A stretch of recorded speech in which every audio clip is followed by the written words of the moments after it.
A Shalom de Yahweh, nosso Deus, meus queridos irmãos, seja com todos.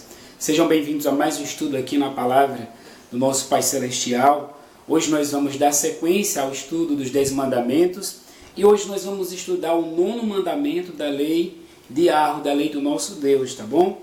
Vamos para a primeira pergunta. Você pegue sua Bíblia e venha comigo nesse maravilhoso estudo. Então a primeira pergunta do nosso estudo é: o que nos ensina o 9º mandamento? Então, meus queridos irmãos, a resposta está em Êxodo capítulo 20, o versículo 16. Diz aqui a palavra do nosso Criador: não dirás falso testemunho contra o teu próximo. Então, qual é o 9º mandamento? O que é que Deus ordena a cada um de nós no 9º mandamento? Que não digamos falso testemunho contra o nosso próximo, ou seja, contra os nossos semelhantes. A segunda pergunta do estudo é: o que é dizer um falso testemunho contra o próximo? Então, se você quiser responder aí, nos comentários, você pode responder. O que é dizer um falso testemunho contra o próximo? O falso testemunho contra o próximo é quando a gente mente a respeito de alguém, quando a gente fala inverdades a respeito de alguém. Esse é o falso testemunho. E Deus colocou esse mandamento em sua lei porque Ele sabia que existe muito disso aqui entre os seres humanos. E existe muito falso testemunho, falsas mentiras, falsos boatos, que infelizmente destrói a vida das pessoas.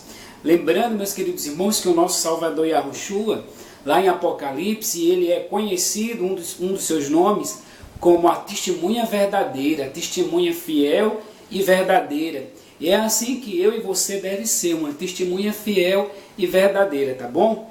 Porque o falso testemunho é quando a gente mente, quando a gente fala, quando a pessoa fala inverdades a respeito de outra pessoa. Eu tenho certeza que já aconteceu com você, de terem falado mal de alguém para você que você não conhecia. E no momento em que você chegou a conhecer aquela pessoa, você viu que não era nada daquilo que a outra tinha lhe falado, Isso acontece demais. Mas vamos agora para a nossa terceira pergunta, tá bom? O que não devemos admitir? A gente não deve admitir. Veja que nós estamos estudando, o tema do nosso estudo é o 9º mandamento: não dirás falso testemunho contra o próximo. E o que é que nós não devemos admitir?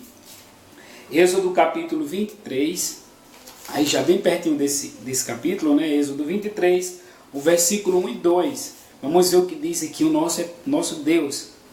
Não espalharás notícias falsas, nem darás mão ao ímpio para seres testemunha falsa.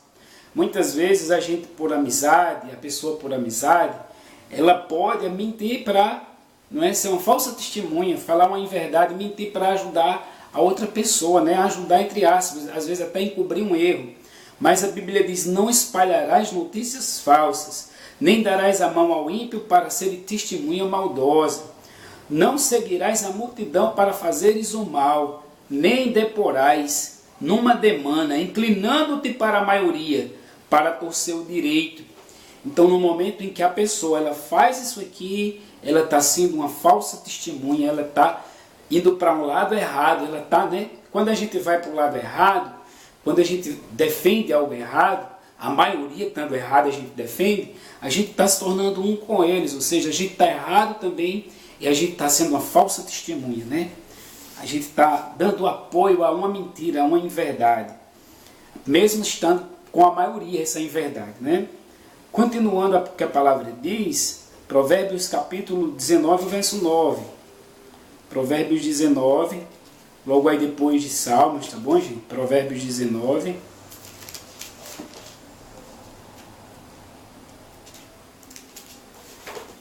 Provérbios capítulo 19, o versículo 9. Diz aqui a palavra de Deus: olha, a testemunha falsa não fica impune, e o que prefere mentiras perece. Ou seja, a testemunha falsa, ela de cara, ela já é um mentiroso, uma mentirosa, Já é um ser mentiroso, porque ela é uma falsa testemunha. E a palavra diz que a falsa testemunha não fica impune, ou seja, ela terá uma punição, tá certo? Impune é porque ela terá uma punição. E o que profere mentiras perece, tá bom? Então vamos lá. Nós não devemos admitir ser falsa testemunha. A outra pergunta diz: como se concretiza a lei de Deus com respeito a uma testemunha? Então, aqui dentro desse assunto, nós vemos que esse mandamento faz parte da Constituição que rege o povo de Deus, que rege a vida das pessoas que servem ao Eterno, tá certo? Deuteronômio capítulo 19 agora. Então vamos ver aqui, Deuteronômio capítulo 19, versículo 15. Como se concretiza a lei com respeito a uma testemunha? Então, com respeito a uma testemunha, como é que ela se concretiza, né, na Bíblia? Vamos ver aqui o versículo 15, o que é que diz? Uma só testemunha não se levantará contra alguém por qualquer iniquidade ou por qualquer pecado, seja qual for o que cometer. Pelo depoimento de 2 ou 3 testemunhas se estabelecerá o fato. Então, biblicamente, esse mandamento ele era tratado dessa forma, que uma só testemunha não se levantará contra outra pessoa, seja por que for, não é? Mas pelo depoimento de 2 ou 3, o fato se confirmará. Por quê, gente? Porque as pessoas poderiam, o que acusa, né? O que acusa poderia inventar uma mentira. Tá lá, uma palavra contra a outra. Então, o que acusa, ele ia inventar uma mentira. E como é que ia se descobrir se seria verdade ou não aquela acusação? Não é? Fica uma palavra contra a outra. Porém, a Bíblia diz, que o Eterno diz, que mais pelo depoimento de 2 ou 3, ou seja, se o fato se confirma através de outras pessoas, que diz não, realmente foi assim, aí está estabelecido o fato, né? Mas por uma testemunha só, Deus aqui, pela lei do Eterno, não se aceita um depoimento contra outra pessoa que não tenha outras testemunhas, né, para confirmar que o que ela está dizendo é verdade. Então a outra pergunta é a seguinte: e levantando alguém testemunhando falso, o que deveria ocorrer? Ah, mas agora se levantou alguém testemunhando falso, as testemunhas ali são falsas, né? O que é que deve ocorrer? Deuteronômio capítulo 19, o verso 16 ao 19. Vamos ver como é que acontecia. Quando se levantar testemunha falsa contra alguém para o acusar de algum transvio, então os 2 homens que tiverem a demanda se apresentarão perante o Eterno, diante dos sacerdotes e dos juízes que houver naqueles dias. Então havia juízes, havia já sacerdotes para julgar os casos, tá bom? E diz aqui lá: os juízes indagarão bem, se a testemunha for falsa e tiver testemunhado falso contra o seu irmão, far-lhe-eis como cuidou fazer ao seu irmão, e assim exterminarás o mal do meio de ti. Então agora, surge uma demanda entre 2 pessoas e uma acusa falsamente a outra. Uma está acusando a outra. Leva a pessoa ali ao juiz, ao tribunal, vamos dizer assim, né? E agora se apura o caso e se descobre que o acusador está querendo prejudicar o próximo, que o que ele está dizendo é mentira. Então o que é que acontecia? A mesma coisa que ele estava querendo que acontecesse com a pessoa que está sendo acusada, falsamente, iria acontecer a ela. Então, assim, na realidade, esse trato aqui em relação a esse mandamento era justamente para quê? Para exterminar esse mal. Porque se eu fosse me levantar acusando falsamente outra pessoa, eu saberia que se fosse descoberto aquilo que iria acontecer a ela, na verdade ia acontecer a mim. Tá certo? Então, na sua sabedoria, na sua justiça, o Eterno estabeleceu isso aqui. Que quando uma pessoa levantasse falsamente contra a outra, e os sacerdotes, os juízes descobrissem, a punição que iria para aquela pessoa, na realidade, cairia para quem estava acusando. E assim o mal era exterminado. Assim as pessoas, antes de mentir em relação às outras, elas pensavam várias vezes, tá bom? A outra pergunta aqui da palavra de Deus diz: por que a lei devia se cumprir assim? Por causa da justiça, tá bom? Por que a lei devia se cumprir assim? A lei em referência ao falso testemunho, ao 9º mandamento. Vamos para Deuteronômio capítulo 19, o verso 20 e 21. Por que a lei deveria se cumprir assim? A Bíblia já começa respondendo, dizendo, para que os que ficarem ouçam e temam, e nunca mais tornem a fazer semelhante mal no meio de ti. Então, para servir de exemplo, a punição cairia sobre o falso testemunho, a falsa testemunha. A punição que iria para aquela pessoa, para outra pessoa, cairia sobre ela. E para que ela se cumprir assim? Para servir de exemplo, tanto a ele como aos outros, para que ninguém fizesse isso. Diz aqui o versículo 20, para que os que ficarem o ouçam e temam, fiquem com medo, né? E nunca mais tornem a fazer semelhante mal no meio de ti. O versículo 21, olha aqui, então aqui, o falso testemunho recebia a punição. Aí a Bíblia diz, não olharás com piedade, vida por vida, olho por olho, dente por dente, mão por mão e pé por pé.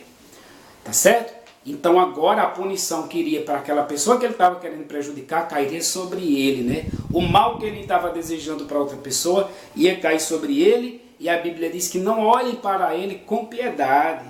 Tá certo? Por que não olhar com piedade? Gente, porque isso é justiça. É olho por olho, mão por mão, pé por pé. Isso é justiça. O mal que ele queria que a outra pessoa sofresse, ia cair sobre ele. Ou seja, não olhe para ele com pena. Por quê? Porque ele estava desejando que aquela outra pessoa sofresse aquelas coisas. Ele estava querendo ver ela sofrer. E com certeza ele ia se alegrar por isso, por ver aquela pessoa que foi acusada sofrer. Então, na realidade, o mal agora cairia sobre ela mesma, tá bom? A outra pergunta diz, Yahushua, nosso mestre, ensinou esse conceito? Será que esse conceito aqui que nós estamos estudando, o nosso mestre ensinou? Vamos para Marcos capítulo 19, verso 16 ao 19. Marcos 19, verso 16 ao 19.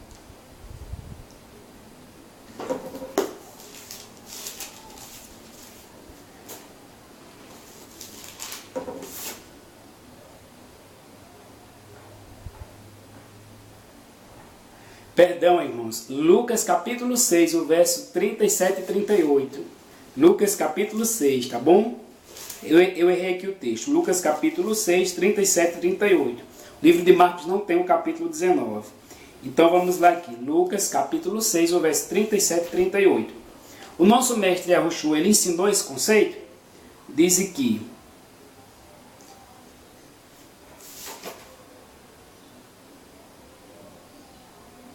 Diz a palavra de Deus, não julgueis e não sereis julgados. Não condeneis e não sereis condenados. Perdoai e sereis perdoados. Tá certo? Diz aqui, dai e dá-se-vos-á. Boa medida, recalcada, sacudida, transbordante, generosamente vos darão. Porque com a medida com que medirdes, tiveres medido, vos medirão também. Olha aí, tá certo, gente? Então é a mesma medida. O mestre diz, ó, ele diz, não julgueis, não sereis julgados. A pessoa leva a pessoa para o julgamento e quer condenar ela, não é? Não condeneis, não sereis condenados. Está querendo, a falsa testemunha está querendo condenar outra pessoa. Perdoai, serão perdoados. Por quê? Porque com a mesma medida que você fizer isso, também você será medido. É o mesmo conceito, tá bom, gente? É o mesmo conceito. Diz mais, dai ser-vos-á dado, boa medida, recalcada, sacudida, transbordante, generosamente vos darão. Porque tanto para o bem como para o mal. Porque com a medida com que tiverdes medido, vos medirão também. Tá certo? É o mesmo conceito de justiça. Isso vale tanto para o bem como vale para o mal. E a última pergunta aqui, gente. Para o mestre, o que devemos fazer para termos a vida eterna? Mateus 19, tá bom? O texto é Mateus 19, verso 16 ao 19. Para o mestre, o que devemos fazer para termos a vida eterna? Mateus 19, 16 ao 19, nos diz: Eis que alguém, aproximando-se, perguntou-lhe: Mestre, que farei de bom para alcançar a vida eterna? E respondeu o Salvador: Porque me perguntas acerca do que é bom? Só um é bom, só existe um bom. Se queres, porém, entrar na vida, guarda os mandamentos E ele perguntou, quais? E respondeu Yahushua, não matarás, não adulterarás, não furtarás. Chegou, gente, não dirás falso testemunho contra o teu próximo, honra teu pai e tua mãe, e amarás o teu próximo como a ti mesmo, tá bom? Então, para ele, se nós queremos herdar a vida eterna, o que é que precisa fazer? Guardar os mandamentos, e um dos mandamentos é não dirás falso testemunho contra o teu próximo, tá bom? Então, Deus abençoe vocês, que no próximo estudo a gente possa se encontrar. Amém.